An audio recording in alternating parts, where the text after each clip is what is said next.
My name is Michael Thomas. I'm the president of the New England Board of Higher Education, and on behalf of the board and staff, it's my pleasure to welcome you here.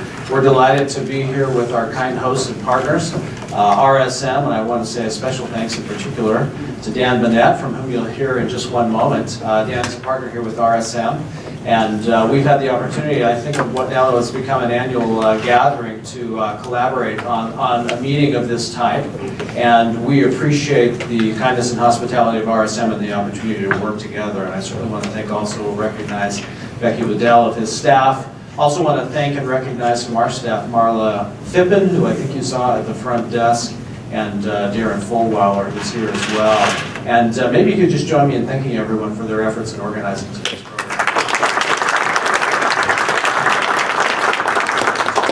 If you don't mind, I'll give you a quick snapshot of NEBHE's work. I think some of you are familiar with NEBHE, New England Board of Higher Education. Shorthand, as you know, is NEBHE, created over 60 years ago by the New England governors, really to serve as a policy and program resource to leaders of higher education across the 6 New England states, and really to fulfill a vision of states working together to find collaborative solutions to the challenges, shared challenges faced by our institutions and our students and states. And we accomplish that through a variety of different roles. We play a role in terms of policy leadership and research and analysis on a number of issues critical to higher education. We're a convener of leaders, witness yourselves here today. We are a regional collaborative partner and platform for work across the region and among states and institutions, and a program developer and manager. And our goal really is to manage and develop multi-state, multi-institution, cost-saving, capacity-building, and performance-improving collaborations. We do that through a number of specific means. Some of you, I think, are familiar with some of our strategic enrollment work, known as the Tuition Break or Regional Student Program. It's public institutions around the region, 82 of them, that work together to market and share specialized programs across the region. It keeps students within our states. It saves them about $59 million through discounted tuition, whereas they would otherwise pay out-of-state tuition. And it brings about $97 million in tuition and fee, or excuse me, in tuition, and about $26 million in fees to those participating institutions. NEBHE is also working on a number of transfer-related activities as strategic enrollment initiatives. One of those we're working on right now with 3 New England states to build a more systematized approach to 2-year public to 4-year independent transfer, as well as additional transfer between institutions participating in the RSP from the regional student program from the 2-year to the 4-year level as well. Some of you are familiar with our work on state authorization reciprocity, also known as SARA. In essence, bringing the New England states, as well as New York and New Jersey, together to dovetail with the rest of the nation in a reciprocity arrangement that allows states to deliver online learning more conveniently and more cost-effectively across states. 240 institutions participating under NEBHE's leadership in the Northeast, and over 1,900 nationally. Some of you are also familiar with our cost-saving programs. I think we've shared some information with you about those today, and the cyber insurance purchasing program specifically. And I think some of you are also familiar with our policy leadership. Most recently, we worked with Governor Raimondo of Rhode Island on a commission on higher education and employability. It was a regional dialogue and collaboration around how institutions and policymakers and certainly our industry partners can work better to increase the employability, the work and life readiness of our graduates.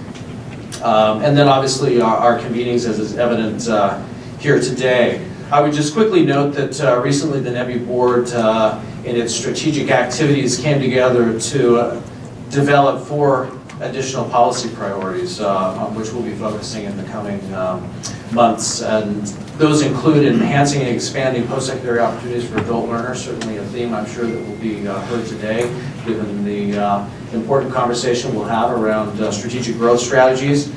The development of additional cost-saving collaborations, particularly those to help both reduce cost to students and operating costs to our institutions.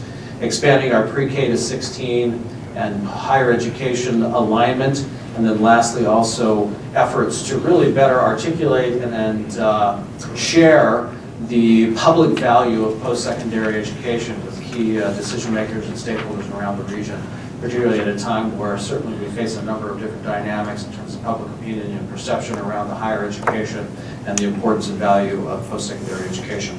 So thank you for being here. Thank you for the opportunity to work with and serve with you. Our goal, obviously, is to do that as best possible. We think today will be a fairly compelling conversation as we take on sort of these twin issues relative to navigating sort of changing operating environments, certainly New England and nationally. And with that, we can just express our thanks to you for being here today. Certainly our thanks to distinguished people who will be introduced subsequently on both of our panels, and again to our partner RSM. And with that, I'll turn the mic to Dan. Dan, thank you. Thank you.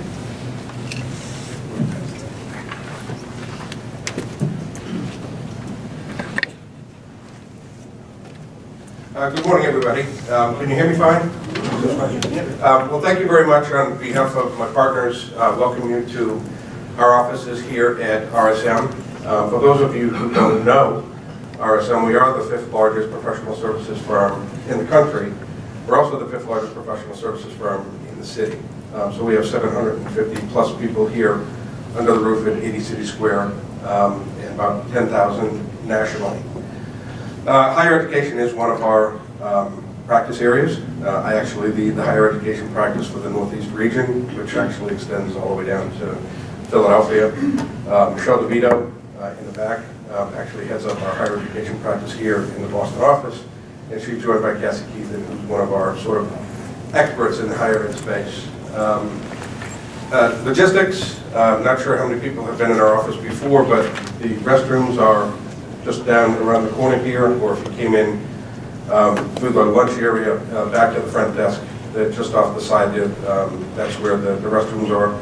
We will have lunch available, bringing that in around 12:15, 12:30. It is a bit of a heavy lunch today. I think we have eggplant parm, chicken parm. So it'll be a good lunch. I hope you enjoy it. And just a thank you to our friends at New England Board of Higher Education. It's been a great partnership that we've had over the last 7 or 8 years. We've really focused this series. I think the first year we did data privacy and security, and then each successive year we've really focused on some element of fiscal sustainability, whether it be expense management, revenue diversification, public-private partnerships. So today we sort of come back to that theme of fiscal sustainability with the first topic here. We're going to talk about enrollment management issues. And then the second topic after lunch, we're going to come back to where we started this whole program with data privacy and security, because that continues to be really one of those things that my clients ask me, what keeps me up at night? Data privacy and security keeps me up at night. So it should be a very entertaining conversation. If there's anything you need, certainly reach out to me, Michelle, Cassie, Becky, if there's anything we can do for you, just let us know. With that, I will introduce our panel very briefly. You have the bios in front of you, so I'm not going to go and read through each of these completely. But Samantha Fisher is a vice president in NY Parthenon's education practice with a focus on higher education within the U.S. She's got over 16 years of experience in management strategy consulting all across the country and really across the globe. Also joined by Alex Parnia. Alex is the executive chair of the Global Education Access, a consulting firm he established to help small to mid-sized universities take advantage of international recruitment opportunities. And last but not least, Jack McGuire. Jack is actually, if you take a look at his resume, it's quite interesting. It was a great resume, and then I got all the way down to the bottom and I found out that he has a PhD in theoretical physics. Now a guy with a PhD in theoretical physics ended up being in admissions at Boston College. I did have to ask the question. He was a member of the faculty. Back in 1970, they had a failed search for a dean of admissions, and somebody was kind enough to recommend him for the post. So that is the start of a very long career and successful career.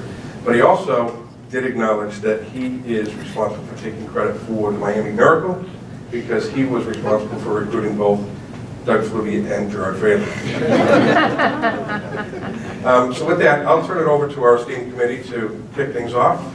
Do we have that slide up?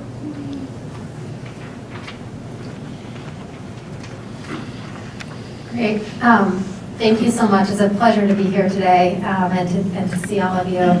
This is quite an aggressive slide to start off the presentation with if you look at all the data, but just a little bit about couple sentences about EY Parthenon. For those of you that don't know it, it is a strategy consultancy. It was a boutique consultancy acquired by Ernst & Young in 2014.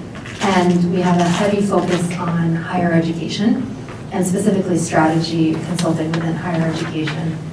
I won't bore you with the details, but we work with institutions of all shapes and sizes all over the country and the world. And that's just a little bit about where we come from. This very data-oriented slide, so as strategy consultants, we love data and we love to go back to the data. But basically it proves out what the prompt for this session was. The data are clear. The number of traditional age students in New England continues to decline.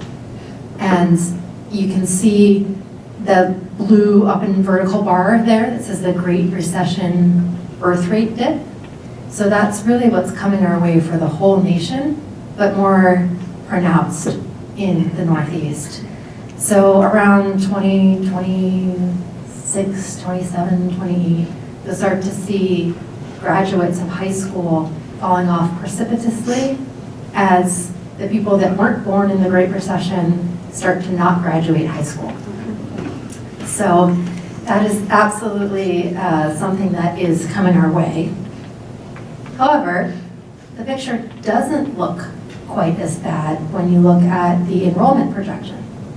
So we actually, every single year, EY Parthenon, in conjunction with our chief economist, puts together an enrollment projection for the United States that is divided between the different types of institutions, so 4-year undergraduate, 2-year undergraduate, and so on. And it's actually been pretty accurate.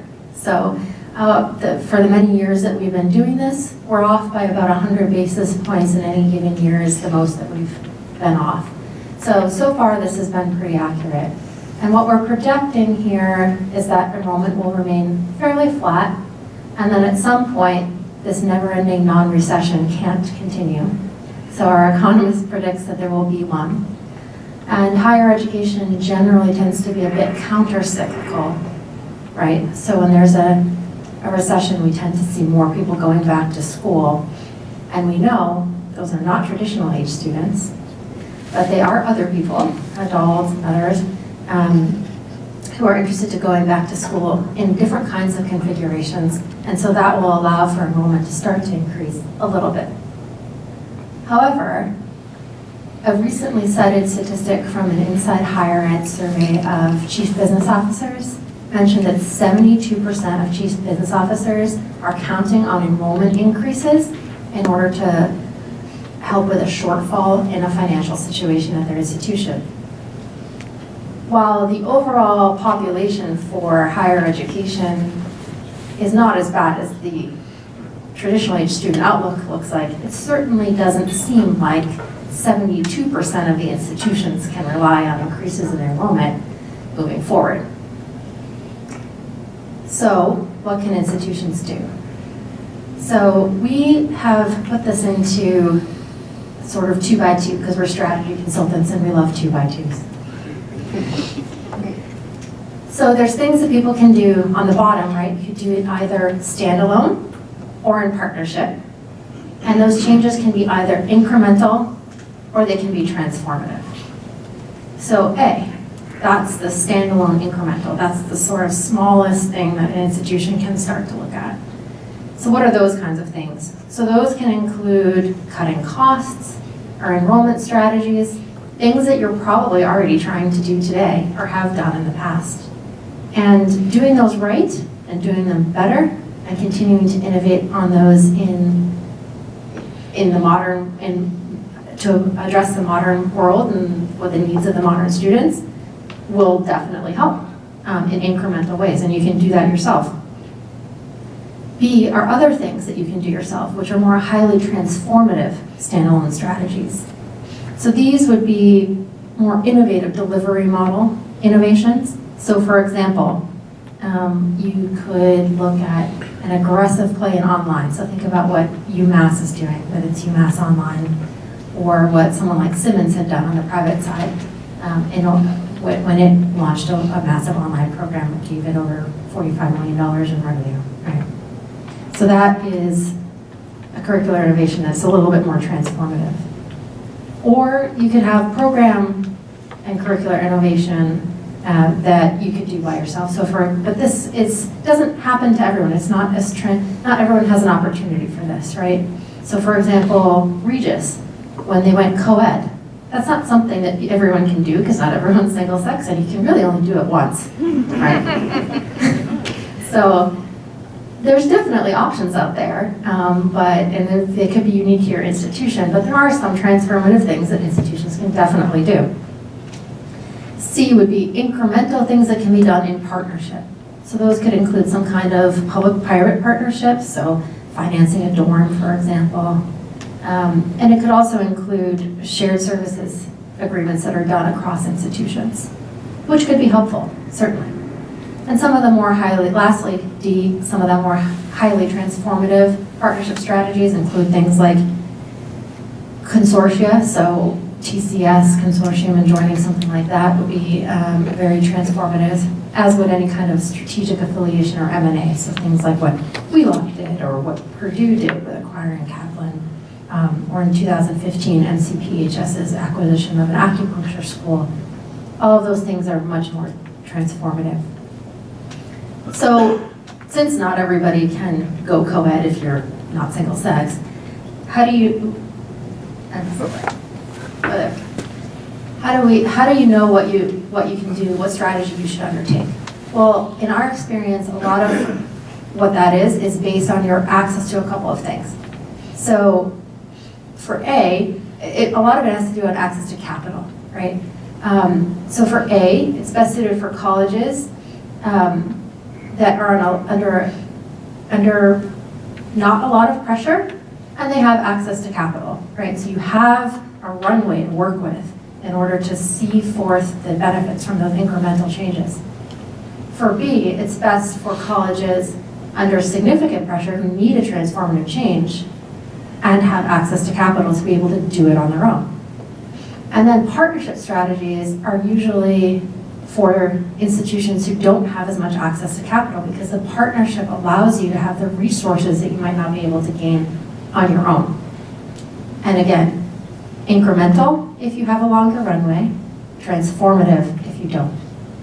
So that's a little bit about how we see sort of the situation and some of the strategies that are open to institutions as a whole, but I know my two other panelists will talk about some of the strategies in more detail.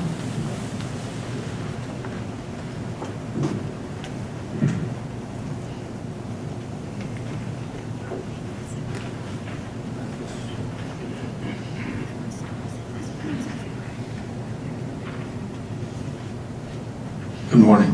Good morning. Good morning. First slide. I'm going to talk about 3 publications that I've produced over the years that lead to recommendations for our improving present situation for most of the institutions in this room. As I look at how public and private higher education systems are divided up in this country. Back in my early stages of career as a theoretical physicist, I, by the grossest of accidents, ended up as Dean of Admissions at Boston College. And in those days, it's not well known, but Boston College was on the brink of extinction. Interestingly enough, then there were 28 Jesuit colleges and universities. Today there are 27. All the press is with the loss of Wheeling Jesuit, which is still in existence but no longer affiliated with the Jesuits. But it's not well known that when I was on the faculty at BC and before I stumbled into the role of Dean of Admissions, Boston College was on the brink of extinction as well. And we lucked out in that we had great leadership, which it's to me and to everyone in this room, the sine qua non for getting through all this. Leadership and then understanding how you use things and people to make progress, as outlined in the 2x2 with Samantha. But back in the day, enrollment management evolved as a concept, and that's the first time in that little paper that it was ever used, back before many of you in this room were even born. moving forward to the next slide. Oh, I'm the guy. Coaching is important as well. Boston College's action plan was to integrate offices and that's the essence of what enrollment management is all about, a systems approach. Lots of research, particularly important, and to me, there's a high correlation between success in enrollment and one variable, and that is the use of volunteers, with special focus on alumni. All the years that we've worked at institutions of higher education, the one variable that, without an exception I can think of, correlates with success is the use of alumni, and to a lesser degree, but still important degree, students and faculty in the recruitment of students. So early in the Boston College plan, alumni were an essential part of the whole system and process. And then, of course, the last bullet is the feedback loop, the fundamental, the hub of enrollment management to me is retention, and it's always been that way. I'll always look immediately at an institution's retention data and then also its plans, including organizing student satisfaction, retention, and embedding intervention strategies and offices throughout the campus. So retention's for everybody, not just for an enrollment office or even a retention office. I've seen some of those evolve. So the virtuous circle comes about as a result of improving enrollment and student satisfaction and generating revenue gains that then can be used to strengthen programs and so on, and the loop continues, and that's exactly what happened at Boston College in the 70s and the 80s. Point I'll make at the end is that it's not so possible today for schools as it was back then. The 10-year turnaround included variables like increasing dramatically applications and using that virtuous circle to increase rankings, and then the level of student engagement, which is an important word in all this, how involved are students in the future of their own institution. The student graduation rate at Boston College went up to over 90%. And then the second publication, playing on my background as a fallen away theoretical physicist, we of course created, with the help of a co-author who is the editor of the Harvard Lampoon, by the way, so he had a good tongue-in-cheek approach to all this. We called it EM equals C squared, and I have actually had people tell me the equal sign is in the wrong place and I should know better as a theoretical physicist. But this is a new approach. Enrollment management is a community of communities, and in this present complex world of stealth applicants and Twitter and US News and Facebook, things are different than they were back then, and we have to cope with that. And that's how enrollment has been broadened to increase from community members' perspective, joining, experiencing, contributing, transitioning from all kinds of virtual and physical communities. Management is more broadly defined to include not only an admissions approach, but beyond that, how we continue to help people understand, inspire, engage. And that's what creates the community of communities, which is this matrix. Sorry, it's impossible to read.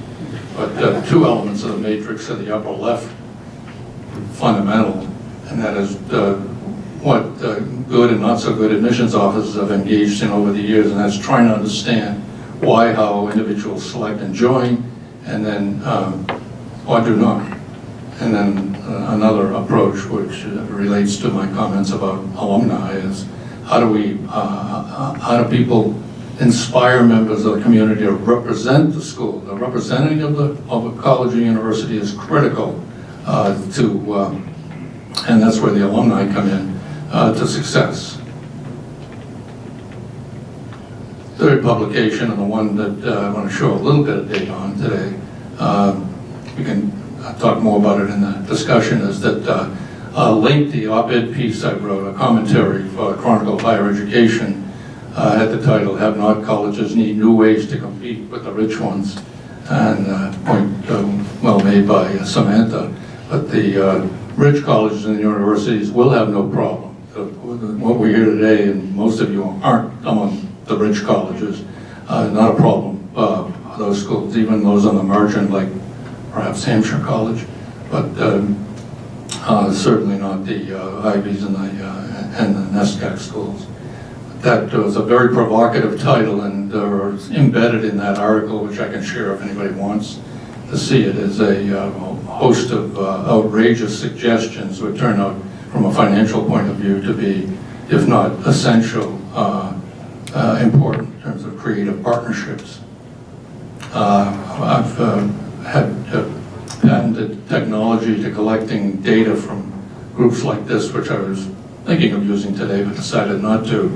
And a group I looked at about a year plus ago asked a whole host of provocative megatrends and whether or not there's agreement within an audience of experts on these megatrends. And the megatrend that far and away, including technology, including strategic use of financial aid, including a retention issue, the one that far and away provoked the biggest reaction to the audience was this: income inequality will have a major impact on American higher education. Virtually nobody in the audience of experts said otherwise. And part of it is this hard to read graphic of all the rich schools and their endowments, and it turns out that the endowments among the rich schools constitute, depending on how you define rich, top 100 or so, maybe 90+% of all the endowments in the United States as a whole, and they serve under 10% of all the students. Harvard being the most extreme example, 35 billion serving, say, 20,000 students. But the others, as you move up that curve, mean that we have a different situation now, even than we had back when Boston College would not have been on that list. It now is on that list. What we see, if you look at the red curve, is today, or even a couple of years ago, there was a 400% increase among the top 1%, 1/10 of 1%, and top 100th of 1% in the inflation-adjusted income, and that came all the way. All of it came from the bottom 90%, which is actually in inflation-adjusted dollars, the bottom 90% in this country, in terms of income, has lost about 15 points to the top 1%. That 15 points represents about $3 trillion. Those $2 to $3 trillion moved from the bottom 90% to the top 1% has changed everything in this country and created a situation where it's calamitous for some institutions. The bottom two curves are the Ivy schools a couple of years ago, real data, and the NESCAC schools. Those schools, if you look at the median income, practically no students at those institutions, small numbers. Harvard's got up close to 20, but there are schools I know of that are below 10% in the percentage of family incomes below the median. And not only most of the family incomes at the rich schools, the bottom schools, above the family median, but they're 2 and 3 times and even 4 times above the family median, which is correlated directly with the changes, the goalpost change in the data that we saw in the previous slide.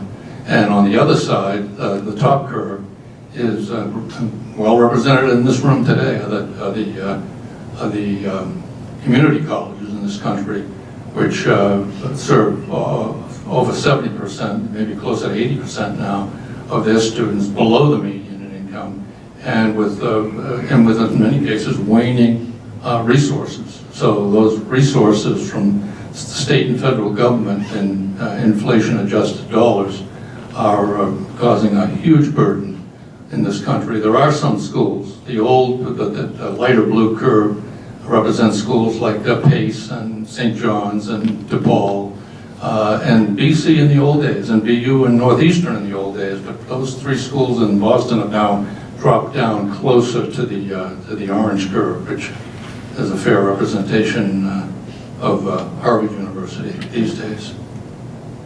And the graphic that sums it all up is that the upper curve for the top income quartile, even as you look at SAT scores, which are a questionable measure of quality since they correlate so high with income, but using that as a measure, the top quartile in income and the bottom quartile in performance, that bottom quartile actually graduates at a higher rate than the top quartile in the bottom income, if I make myself sufficiently obscure.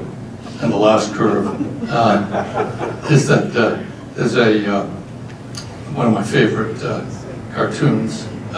Money is like manure, is what this cartoon says. Interesting, I have posted on my wall an email from a colleague where the printer's devil or whatever it is that asked me directly if Manure Associates would be willing to partner with this particular organization.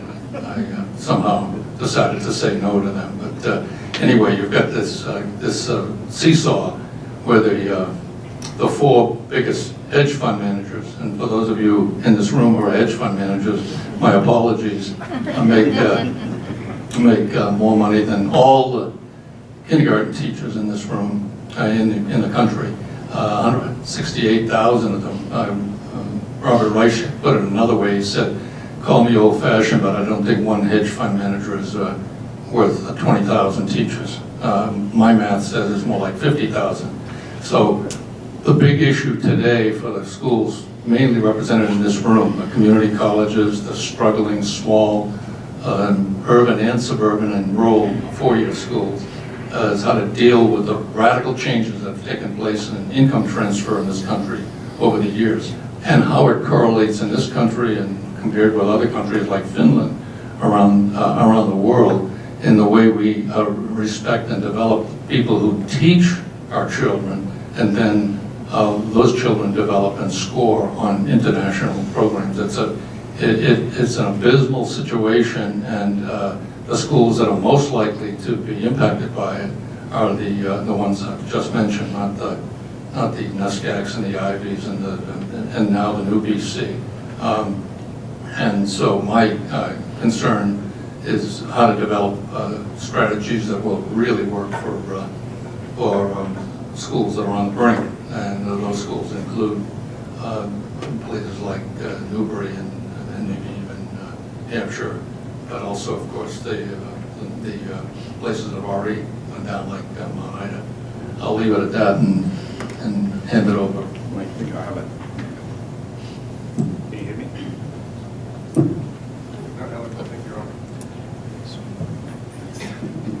Good morning.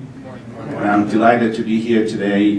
Just quickly about myself, 35 years in higher education. I was in New England for 29 years before the presidency of the college took me down to California. So I spent time here at the University of Hartford in Connecticut, Cambridge College, 18 years, Nichols College, 7 years, and then I went for presidency in California. Of course, Sam and Jack, set up a very good stage for us in terms of issues that we are facing, and I'm going to reinforce some of those things. And of course, from my perspective, is that there are two things impacting higher education in the United States.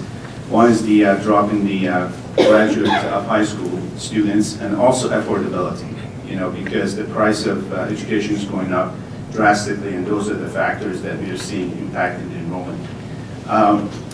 I took this statement from the provost of the University of Wisconsin.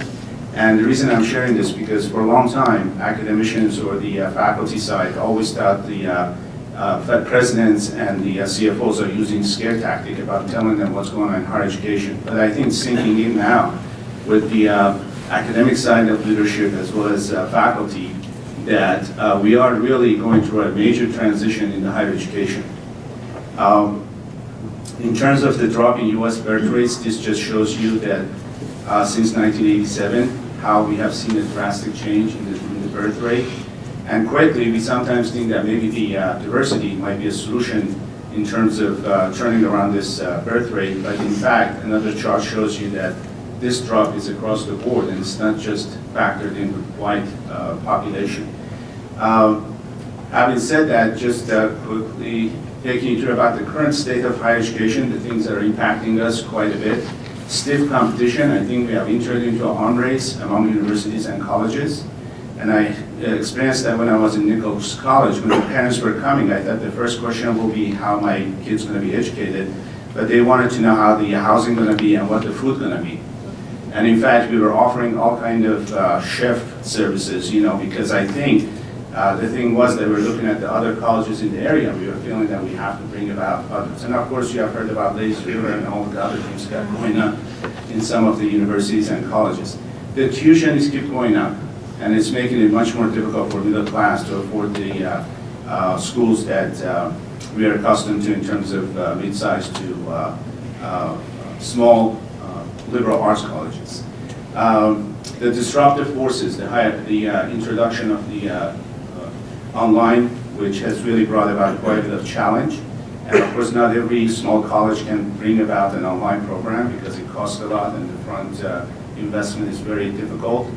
The cost of deferred maintenance and all of that coming to bear. And ultimately, of course, the closures. As you know, Clayton Christensen has predicted that 50% of the college is going to close, and we thought maybe that's just one of those fluke predictions, but with the things that we have heard in the last few months, maybe there's some reality to it, given the number of institutions that are failing. Quickly, in terms of opportunities, so my position is that with all this decline, small colleges and universities have an opportunity of attracting international students. U.S. still remains a very attractive option around the world.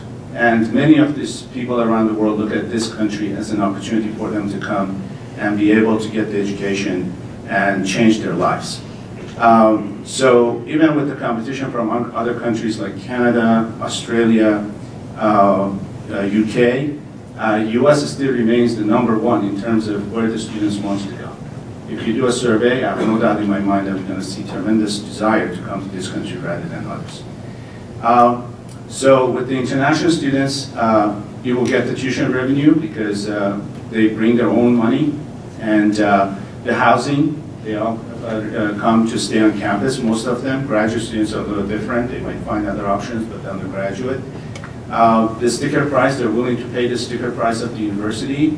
You might have to discount it a little bit depending on what country you go to. For instance, China is a full price, but if you want to go to Vietnam or some of the countries in Africa, you might have to provide a discounting, but not to the range that you're doing now with the domestic students. You know, I mean, I've heard some colleges now 60%, 52%, 55%, but we're not talking discounts like that. You know, maybe 10, 15% scholarship might bring the students. And of course, you will add to the diversity of the campus when you bring international students. I came here as an international student myself 40 years ago, and the amount of diversity that happens in the college is amazing, and the things that people learn from one another. And again, many of the American students don't have a desire going overseas. So in that case, bringing the students here provides an opportunity for them to experience the world, you know, within their own community rather than trying to go somewhere else. Now, the international recruitment world has changed quite a bit in the last 15 years. As late as 20 years ago, you could have had one employee designated as international recruiter, and that person could have canvassed the world and bring you students. That's now no longer the case because you have some major big players have entered the market with the deep pockets. One of them, in fact, here in Boston, Shoreline, has almost becoming a $1 billion company. And they have about 15 partners. These are the state universities. Now you might ask how that's impacting you, because they are willing to offer whatever it takes to bring the students to their partner universities that they have. So that makes the competition much more stiff now in the world market. And it's just one of the 6 other companies. There's one in Australia, I've named some of them here, Into, Shoreline Study Group, Navitas. But they are major players and they're willing to take whatever it takes to bring the students to their partner universities. countries also have entered into a major competition. Canada has opened its doors, and in fact, they have a path to immigration for international students.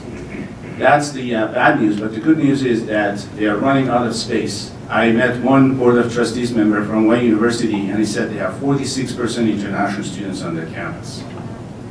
So they are reaching a point of saturation, because for a while it seems it's a bottomless pit, but the reality is that the universities cannot take all the students that want to go to Canada.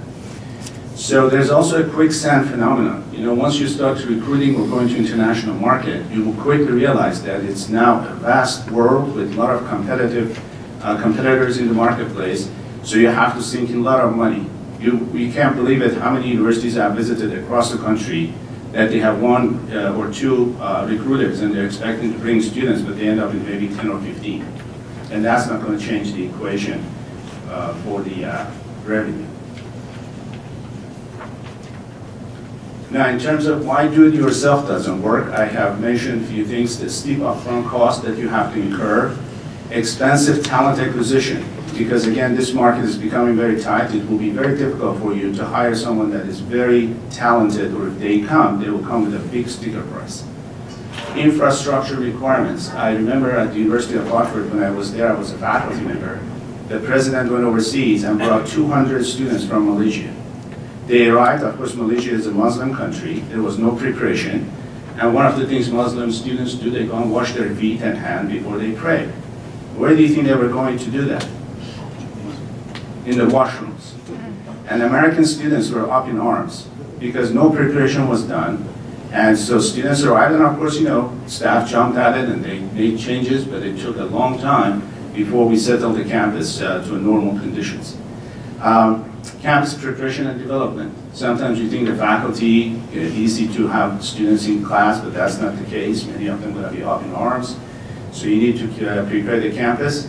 And of course, the commission-based recruitment. I don't know how many of you know, as soon as you walk out of the United States, it's a fair game to offer commission to agents and others to recruit students. And that's very foreign to the American higher education. And you can get into a lot of hot water. So if you don't know what you're doing, you can create a lot of problems for yourself because there are a lot of bad apples among the agents. And then, of course, the stiff competition with the deep pocket that is really impacting the small to medium-sized universities of recruiting international students. Now, what are the options in terms of doing this for a small and medium-sized? Two options. One is a partnership and one is an institutional arrangements. On the partnership, you have to look for certain things. You know, you can hire a professional recruitment company that knows the agents and others, and they can basically engage. You don't have to sign any contract with anybody, just one contract, and this company then can do the recruitment for you, and they're willing to be held accountable for the numbers that you're looking for. Handful within the small to medium size, there's not that many companies that do this kind of work. There's only a few of them. They require very little resource upfront. And in fact, there is no upfront cost. The only thing you do, once the students are on campus, in that case, you might have to share some revenue from the tuition. But again, not in the level of discounting that you're facing right now, because you might have to give maybe 25, 30% discount. In that case, it's not a discount because it's going to that company to do the recruitment, and upfront cost is very heavy. So they also have a skin in the game, and so it becomes almost a very good partnership. An immediate revenue stream. The students arrive, and you have the money because the students have to pay ahead of time. That's a requirement of the US government that they have the money in the bank before they arrive on the shores of the United States. The second option is institutional, and I have made these arrangements. Students study overseas, and in this case, you're partnering with another university overseas. They study there for 2 years, and then they come here for the following 2 years. There's also 2 plus 2 plus 1. In that case, they study 2 years in their home country, then they come to the United States, and they also continue with a graduate degree. And of course, 3 plus 1 plus 1, which is 3 years undergraduate, 1 year undergraduate here, and they get their degree here, and then they continue a master's program. Where these arrangements has to be done on an individual basis. You can't do it on yourself. Again, if you go overseas, I know a lot of people have traveled to China expecting that they're going to have a contract coming back, and it doesn't happen because you have to know who you're talking to and what kind of arrangements you're making. So this has to be done carefully with people that know the culture, and they can take you there, introduce you to the right people, and in that case, then you can come back with a contract in hand. And in fact, already have arranged a couple of these for a couple of universities. And in terms of due diligence, things that you have to look for, you have to ask these companies if they can deliver. And they have to have a proof if they have done it with other universities and colleges. Do they have a worldwide reach? They are all over the place, not just one or two countries. Well informed about agents, what kind of people they work with, and what kind of arrangements they have, and you can lay this out on in the contract for them to follow. Access to recruitment market, in this case, you know what kind of countries they're about, and what kind of social media arrangements they can make. Revenue sharing model, that will be very attractive to them. And of course, being cognizant of the bad apples among the agents. Again, there are some horror stories out there that universities have got on their own. They have internal agreement, and then they find out that these agents were doing all kind of crazy stuff that comes to haunt you later on. And of course, with the institutional, is the personal contact and networking that needs to happen for this to succeed. And that concludes my presentation. Thank you.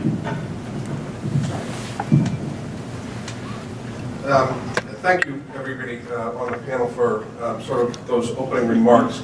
Hey, I'm going to ask people if they have any interest in particular questions that you want to have answered. I do have a series of questions I'm going to work through, but really this is more important for you for your questions answered as part of this forum. So please, I'll throw out the first question, and then I've got more to go, but if you have questions, just raise your hand.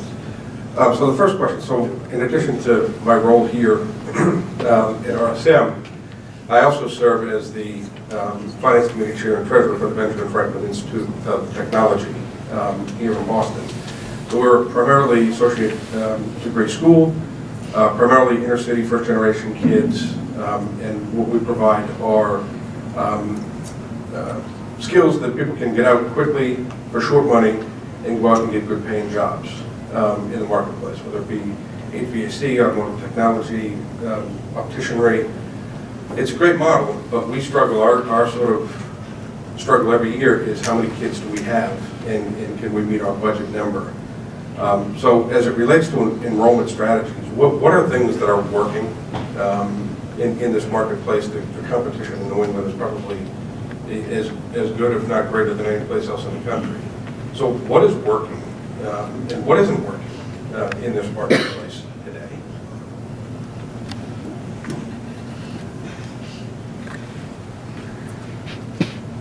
Well, I'll start with something that's definitely not working, and it relates to a specific institution that might be represented in this room today, but it's outside of New England. And it has to do with the over-reliance on even the most sophisticated technology to the exclusion of what makes a mission for a small, in this case, urban institution relevant and distinctive.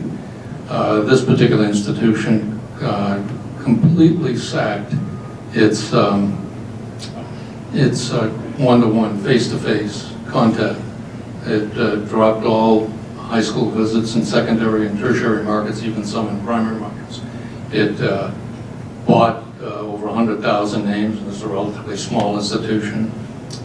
It had to reduce its budget in terms of number of admissions folks on the staff, but it was going to be replaced by the best of technology, and it was good technology, but good technology poorly used will lead too often to disaster. So the recommendation I have comes directly from an op-ed piece by Brett Stevens in the New York Times a while back, that one of the problems with technology is people tend to think that what is inherently complex can be made simple through technology. Now, the best people interacting with the best technology can lead to an advantage, but this particular institution crashed as a result of less contact face-to-face, violating their mission.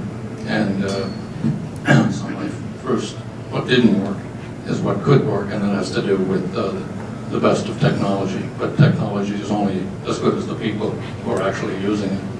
Pretty trite statement, but too often abused. I think from our perspective, irrespective of what type of institution you are, one of the biggest things that we find not working today is when institutions are attempting to market a certain business model to a population of people who is not attracted to that business model.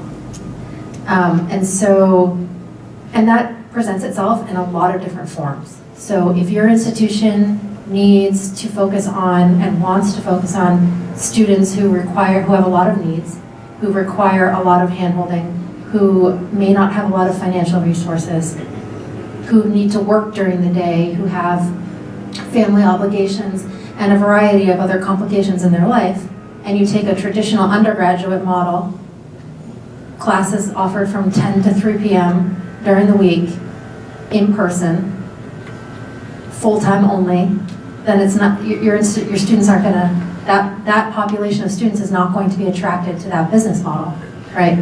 And we see that lots of places where you see that an institution finds a model that works for the population that they have, but then they want to go out and expand enrollment to other populations, but they're not really willing, for whatever reason, whether it's faculty resistance or it's, infrastructure is not built up or whatever it is, they're not really willing to change the business model in sufficient ways to actually attract that new population of students.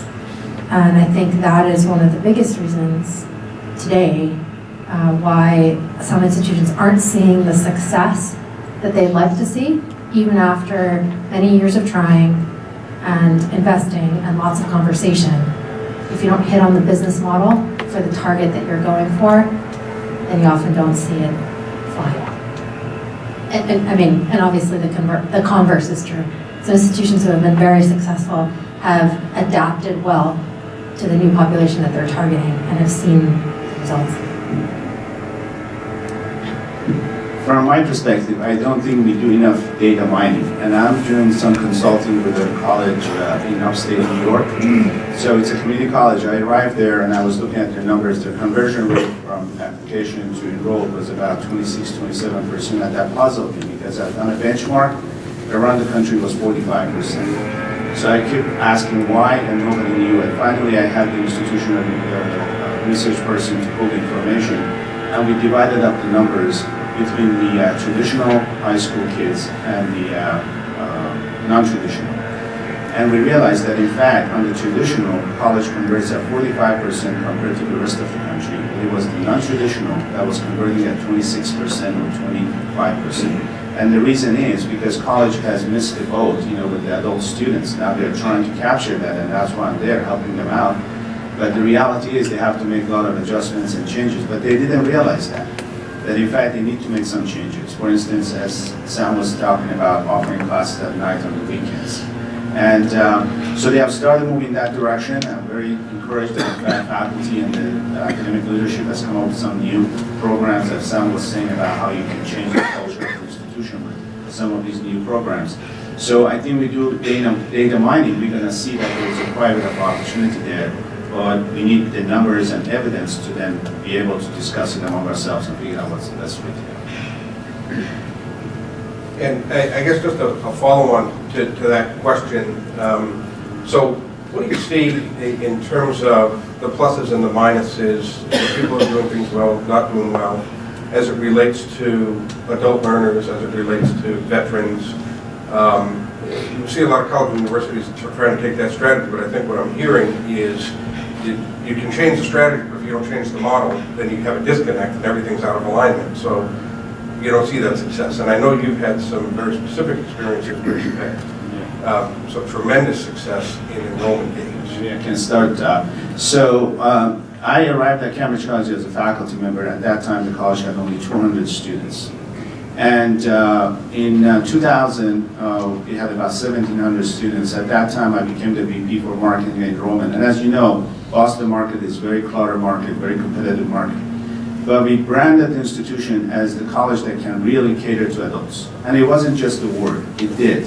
It had classes at night, started at 6, weekend classes Saturday and Sunday, and within 6 years, we went from 1,700 students to 9,000 students, and we expanded outside of the Massachusetts, and we were one of the first universities to go outside of the boundaries of the state and had operations in other states. So, but the college was ready to take the adults. When they're coming in, they were being serviced, they were being catered to. Faculty was very much in tune what they need to do in the classroom to keep them. Retention was important. I can see with this community college that I'm consulting now, adult students come and they walk out because they just don't have their services and the things that they're looking for. And then from there on, I went to Pacific Oaks College in California. It was on the brink of closure. You know, it had a no-show cause from WASC, and of course, he had partnered with the TCSES, but we were able to again quickly bring the enrollment back because it was catering to adults, again, classes at nights and the weekends. So if your campus is not ready to take the adults, don't think it's easy to convert it or prepare it, because you do have to do a lot of things to bring about a very comfortable environment for adults to come in. They require a lot of hand-holding, especially the veterans when they come, and don't feel that it's just easy and you can incorporate them into the traditional student population. It can create all kinds of issues and problems. So the campus has to be prepared to take the adults. It can be done, but it's going to require some upfront cost and resources that you're willing to take the risk.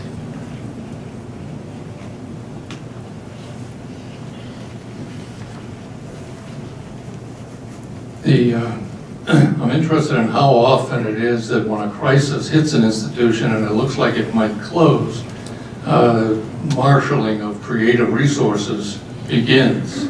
I have a colleague who suggested that the right time to marshal creative resources is not even an anticipation of hard times, but as a way to avoid hard times. So Hampshire, with all due respect, a good example of marshaling resources to avoid the crisis that apparently is upon it as a result of not minding the store, not sticking close to the mission that was created by the other 4 colleges in that area. And now it seems to be moving forward, using alumni, raising money, deciding that it does indeed perhaps need to admit a class in January, which in my opinion they should have done all along. But there are many, many institutions right now that could benefit from a, not so much a strategic planning group as a task force that sits down and talks about not just the past and the present, but the future, and tries to create on the margins, not big time, new future that particular institution, to avoid having to face the crisis, which too often only they face when it's too late. I would agree wholeheartedly with Jack about that, but I would also have a word of caution. A lot of times institutions, when they put together task forces and strategic planning committees like that, tend to look inside. So it's the people that have been working at the institution for many years, almost a lifetime sometimes, talking to other people who have worked at the institution for almost a lifetime, having the same arguments, the same conversations, and spinning, right? And then looking at one another about what they want to do and what they'd like to do and what fits with the mission of the institution, which by all means, institutions need to adhere to. But I think it's also important that as they undertake this process, that institutions look outside and bring market data to the table, because to the point about the business model conversation earlier, if there's no market for the thing you want to do, it doesn't really matter how badly you want to do it, or how well organized you are to do it, or how well it fits with your mission. If nobody agrees with you outside of your table that you're talking to, it's not going to ultimately be particularly successful for your institution. It could be very altruistic, and if you have enough funding to pursue an altruistic mission, then that's fantastic. And you should do that because that's the thing that you want to do. But if you need to have it be a successful business proposition as well as be mission oriented, then there also has to be some kind of founding in the market dynamics. A lot of times when we go in to help institutions, there'll be a number of things on the table that people want us to look at, and we can sort of quickly sort them as to which ones have the highest market opportunity, right? Not that the others aren't important or good, but in the order of how badly you might need something to help facilitate the business dynamics of your institution, you might want to pursue an option that's more market-oriented. McGuire Associates is a consulting, market research, strategic planning institution. Board members here today have been college presidents. Richard Freeland, the president for many years at successful, transformative Northeastern University, is a part of our team. Hesitate to market McGuire Associates, but the good things that we talk about, we can also help with if there are institutions out there who are so inclined. As a matter of fact, we're looking at issues that relate directly to leadership at the top and to introducing new variables outside. And with my background in theoretical physics, I would say that analytics and market research is something that has always been an integral part of who we are.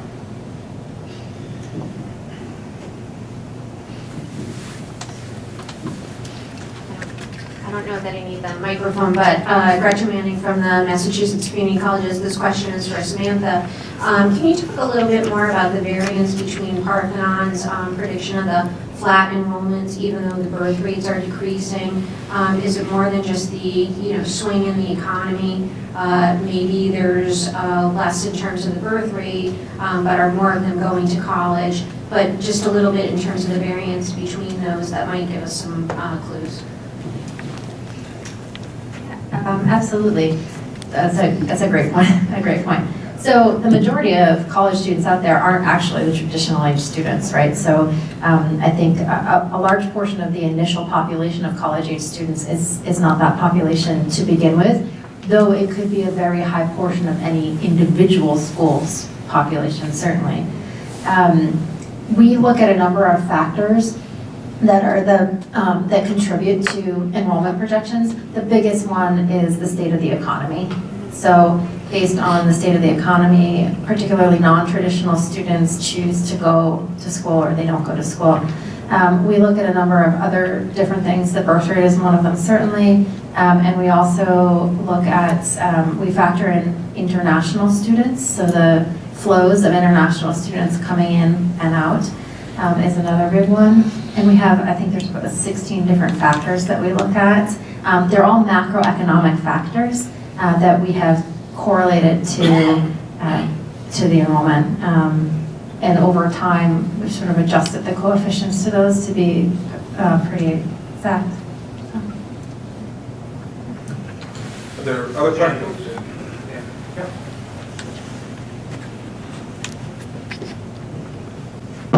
Hi, Bruce Bernier. One of the things that I haven't really heard is we talk about educating in content and new programs, new curriculum. And we've talked about trends here. We've talked about you can go online like some of the schools have done. You can go after international students. But what about the fundamental change really what's in our economy? I look at us at a 2% unemployment rate, yet we have so many jobs out there that can't be filled because we don't have the proper training. Thoughts?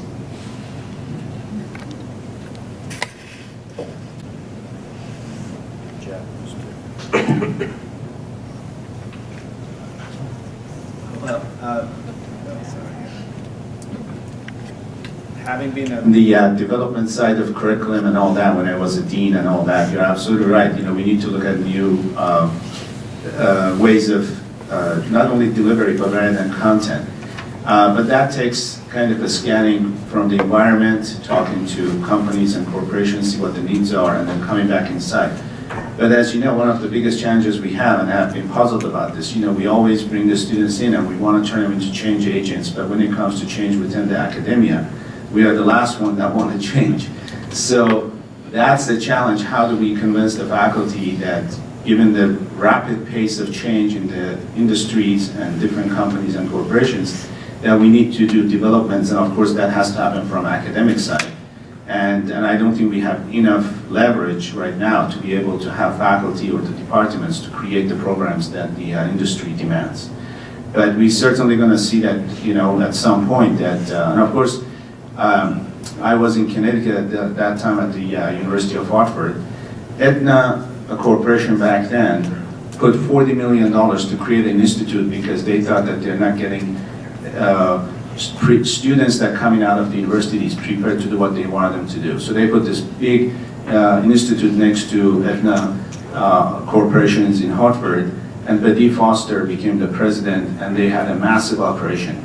But they realized after a few years that they are not in the business of educating, and therefore they abandoned that whole thing. So it falls on us as academics and others to constantly look for what the corporations and companies looking for and then create those programs to deliver them. But certainly not enough being done, there's no doubt about that.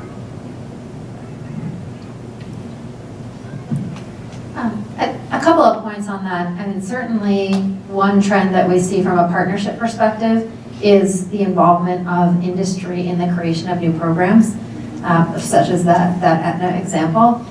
It's helpful because sometimes when you have an industry partner, it can accelerate the pace of the production of the new program, which can otherwise sometimes stagnate a little bit. When you have an outside partner who you're beholden to, it can sort of move forward. So that's one tack that a number of institutions are pursuing. It also helps to make sure that the education is relevant. I'm going to get these statistics wrong because I don't have it right in front of me, but one study, recent studies survey showed that it was something like 92% of provosts think that they're preparing their students for careers, and it's something like 11% of companies believe that to be the case. In any case, the differential is vast, and there's one thing where students who graduate need to be prepared for the workforce when they graduate, but it's also completely unrealistic in today's age to believe that just because you graduate at age 22 that that's the last formal education that you might need, which has a huge opportunity for those of us who are interested in pursuing lifelong learning in ways that may be a little bit less formal, and you see certificates taking off and you see all of that. There was a lot of hope for certificates and stackable degrees as substitutions for degrees, and we actually see that those are stacked on top of degrees, the vast majority of them. So people are going back to get the credential and get the skills that they don't have, and there's a huge opportunity for that. Is it going to be the, six-figure plus revenue that you get from getting a four-year student in? Probably not. But there's a huge demand for that in the marketplace, and it definitely represents an opportunity. I'll start with some good news, and that relates to an op-ed piece that was in the Globe a couple of weeks ago about Regis and Simmons, and Regis is a good example of an institution that beyond going co-ed, which is often looked upon as the silver bullet. The real approach is a creative interaction between healthcare and international economies, including Haiti, and also the city of Lawrence interacting. Weston and Lawrence combining is an interesting approach. So there are lots of opportunities there in cybersecurity and game theory and the like for people using hard-nosed analytics to determine whether or not that matches up with a particular community. Not enough of that kind of studying is done. The other end of it is too often, and here's where I take special umbrage, as a STEM person, math and physics, my background, but science, technology, engineering, mathematics, too often those programs are being cut, and analysis Nobody's interested at our school, therefore we have to cut them. And it leads to a vicious, not a virtuous, circle. But the worst situation right now has to do with education. The fact is that education programs in this country are serving almost exclusively the institutions at the very bottom of that set of curves I showed you, that disproportionately, I was a trustee of the College Board for many years, so I know this data from the inside, and it was not well known, people didn't want to share it, but for the most part, and I have 5 children who have degrees in education, so I'm not biased against folks who go into education, but disproportionately by a long shot, the people in this country, unlike other countries, notably Finland and Korea for different reasons, are the weakest, among the very weakest of the students who come out of our high schools. And that has led to a compounding effect that means that, even at the kindergarten level, with those 126,000 balanced 4 hedge fund managers, everybody coming out of those elite schools would rather be a hedge fund manager than a teacher. And one might argue, and the data did not demonstrate this, that the affect, the soft skills are what are important to teachers, less so the hard skills. The most important thing to note is the best teachers have them both. They have the analytical skills, the ability to understand data, even if it applies to one of my kids is a first grade teacher for 33 years. She's brilliant at understanding what it takes to motivate her students and also the soft skills to interact with them. But for the most part in this country, the teaching profession is moribund. And if there's anything we need to address that may not be in the best interests of our enrollment revenue in the short run, is how we recruit, train, and keep the best teachers in this country.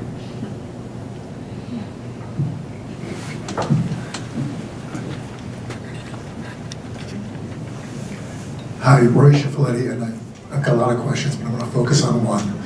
We talked about schools needing to prepare ahead. We've talked about faculty resistance. We've talked about leadership team.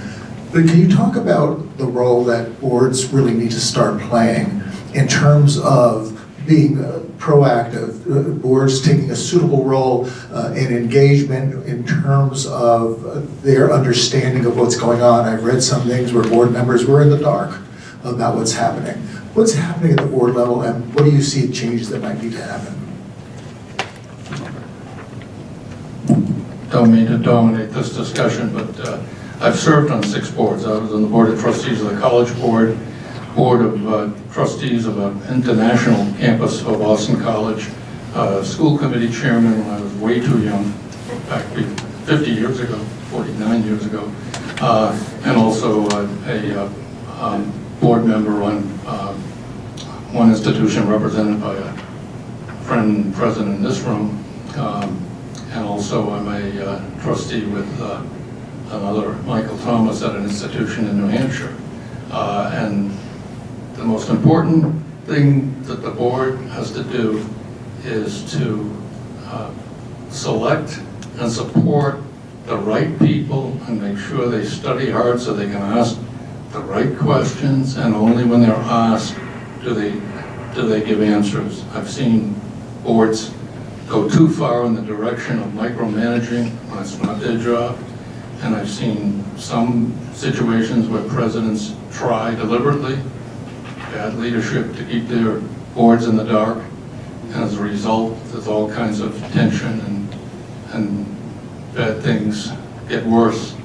Ida is a good example, but not a isolated example. There are many, many institutions that are having problems in letting their boards do the right thing and not micromanage, overmanage, or ignore what needs to be done. But it all starts with selecting and supporting the right president.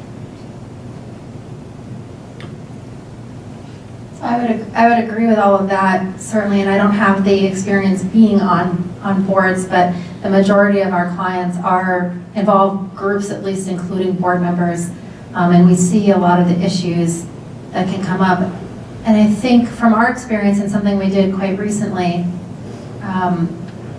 one of the, in addition to all of the good hygiene of how to behave as a board member and how to behave as a president and interact, I think it also takes recognition as a sort of mindset shift for board members and how they think about their role. So a board member for an institution, particularly a private institution, is primarily to perpetuate the mission of that institution first, not necessarily to watch out for the students and the good of the students. In the broader mission of a 100-year-old institution, in many cases, a student is a temporal inconvenience. And that is not the way that board members, I mean, that's not ultimately going to be successful for the institution to view students that way, right? So while it is important to perpetuate the mission of the institution, it's critically important for board members to have that mission. It's also good for them to have a view of how the institution is doing in serving their students, right? And to understand, can this institution, as it is today, teach the students that we have today, fulfill the promise that we have to the students that we've already recruited, right? And are we able to fulfill our obligations to them? And if we can't, what does that mean about the finances and the model of our institution? And what do we need to do about that today, right? So I think that's one, and just having that slight mindset shift causes the questions at the right level, not too micromanaged, right? But the questions to be the right kind of questions to get at the right kind of answer. You know, I think earlier Jack mentioned about the role of the leadership and how critical it is. I think the chair of the board plays a very important role in terms of how to manage and keep the board informed or scan the environment. An example I can use, because I live now in Los Angeles, you know, the whole city is embroiled in this USC controversy and all that. But because of the board chair of the board, you know, they immediately jumped on it. They were able to arrest that situation, you know, and all that. They make some tough decisions, right? And it's all because the chair is very involved, and it's a very big board, by the way. I heard it's like 65 or 70 member board. But of course they have an executive committee, but it was the intervention by the chair of the board that have brought about that, because as you know, there's been consecutive crisis, you know, as USC for the last 2 years. And for some reason, Los Angeles Times have been focused on that university for so long. They dig into anything you can imagine, you know. And but it was again the board's intervention, of course, in this case, chair, that they have brought. So I think the chair plays a very important role, how a board is managed and all that, and that's critical. But you know, sometimes it's out of the hands of the institution who becomes the chair and all that. So, but that's critical from my perspective. So we're just about out of time for this session. I will add to that, just in my experience, both as an auditor, but also as a board member. I've actually seen boards of very high-profile institutions that when you get in the room, it's amazing how disconnected the board is, particularly from the financial side. Let's face it, the audit committee is not the most exciting committee for anybody to be sitting on, as much as you might think it is. But the number of times that I've sat in a board meeting and I go through a presentation and I get nothing. No engagement, I have to go through my required communications and they want me out the door as quickly as they can get me out the door. But then I've seen other institutions where you get very engaged, very active board members who ask great questions. And in my experience, those are the institutions, those are the jobs that I love serving, because you go in and you get challenged by the board members. And you know, as an outside professional, getting challenged by an outside board member tells me what's happening to management, right? And I'm fortunate enough to sit on an absolutely amazing board at Franklin. And frankly, if it weren't for the composition and makeup of that board, where we are today, we would not be here, frankly. In all honesty, we would not be here if it weren't for the fact that we had such a tremendous board that was able to pitch in the right resources for the right needs at the right times and take us through really a very difficult period to come out the other side just in unbelievable shape. So it is funny that the institutions that you think have these active, really vibrant boards, a lot of those people are there because they've got deep pockets, and you know they sort of defer to management on everything. So So the